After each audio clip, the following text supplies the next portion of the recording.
Hello, I'm Eve Bargman from the Department of Medicine, and this is Bill Garant, who is going to be helping us demonstrate the chest exam. When you're examining someone's chest, you start out just by looking at them, by inspection. Normal chest should be wider this way than that way. A normal person, when they're breathing, you can see it's even hard to count their respirations because their chest moves very little in and out. A person who's having respiratory distress, trouble breathing, might have these muscles, the sternocleidomastoid muscles, tightening. They'd be working harder to breathe, breathing visibly. You can see them working hard to breathe out. You can see for Bill that he's sitting very, very comfortably. You can see when someone sits, the clavicles, the collarbones, they should be symmetric. The sternum, the breastbone. There's a small angle in the breastbone here, and right at that angle is where the second rib comes in. That's important to know because you'll listen to the heart immediately below the second rib.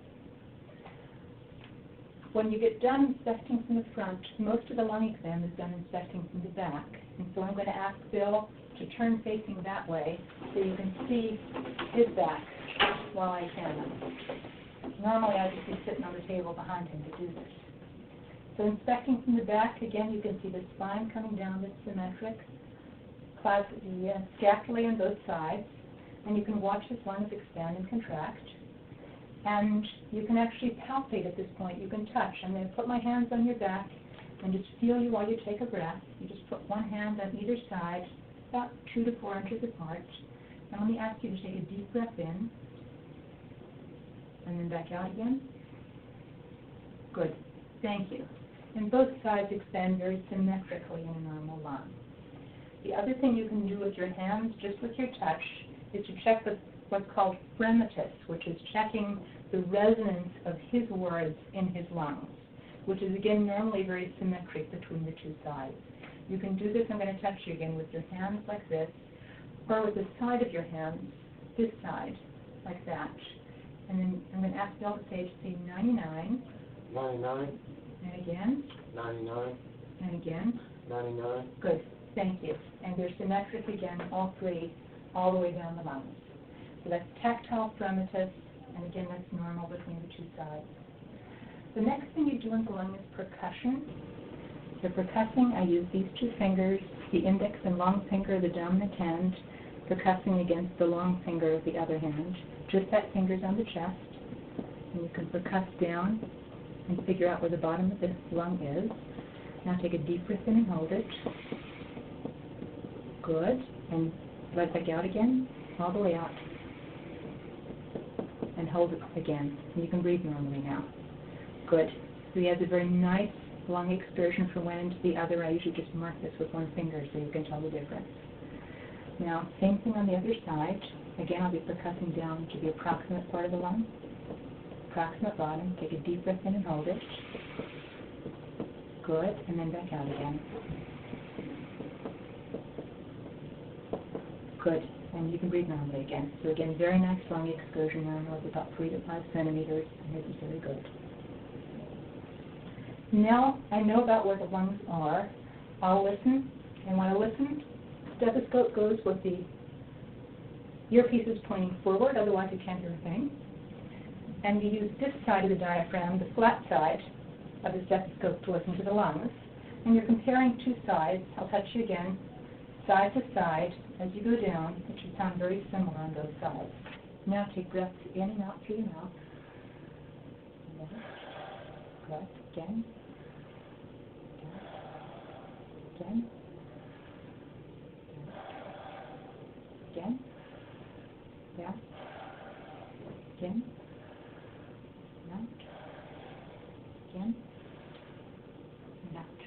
Good. Thank you. And you'll listen at 3 or 4 levels going down the lung. That's auscultation from the back.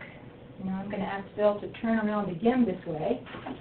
I'm actually going to work my way around him and then put the table at about a 30 to 45 degree angle briefly to show you some things about the heart. Good. Good. My back, make yourself comfortable as best you can. And before we leave the lungs, Want me to show you briefly? You can percuss the lung in the front, same kind of deep sound, and you do want to listen to the lung in the front as well. The right middle lobe and the left lingula are in the front, and if you don't listen to those, you can miss things. So let me get you to take just 2 more deep breaths, if you would, here and out. And again, and out. Good. And he takes wonderful deep breaths that you may actually want to tell somebody to breathe through their mouth to help them out. Now I'm going to move from the lung to the heart exam, and the first thing I'll do at this angle is check a jugular venous pulse. The jugular venous pulse we're looking for is actually deep, so you see not the vein itself, but the movement on the side of the neck, and you need a little pen light. And you shine the pen light across, at an angle, across this little hollow, just behind the sternocleidomastoid muscle, to see the pulsation. At this angle, you can just barely see it on a healthy person, whereas someone who had heart failure, for instance, you see it very prominently all the way up to the angle of their jaw. Now I'm going to actually lie him back flat, which is the best way to listen to the heart. Good. Thank you. Good. All right. Checking the heart. First, again, you inspect.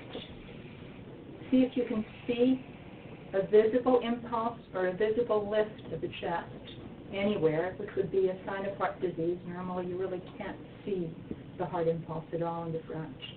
You'll palpate with the flat part of your fingers, always from the patient's right-hand side.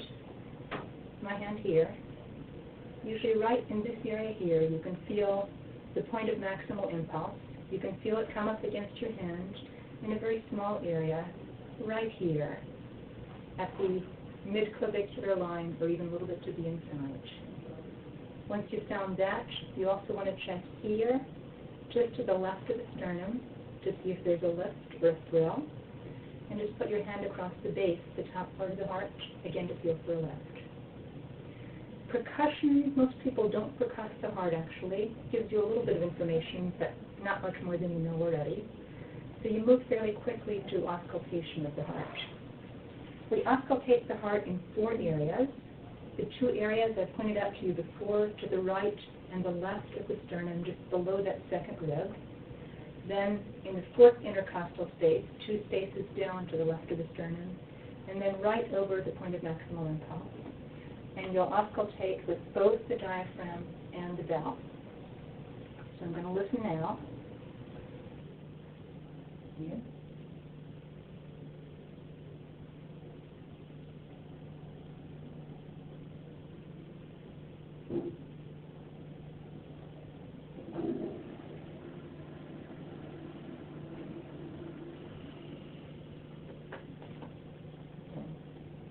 Diaphragm.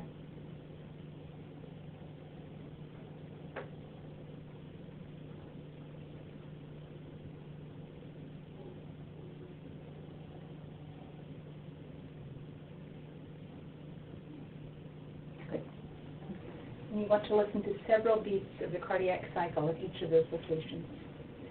Last thing you can do lying down is just check all of the pulses. Dr. Gazewood showed you how to check the radial pulse and the brachial pulse, which is here.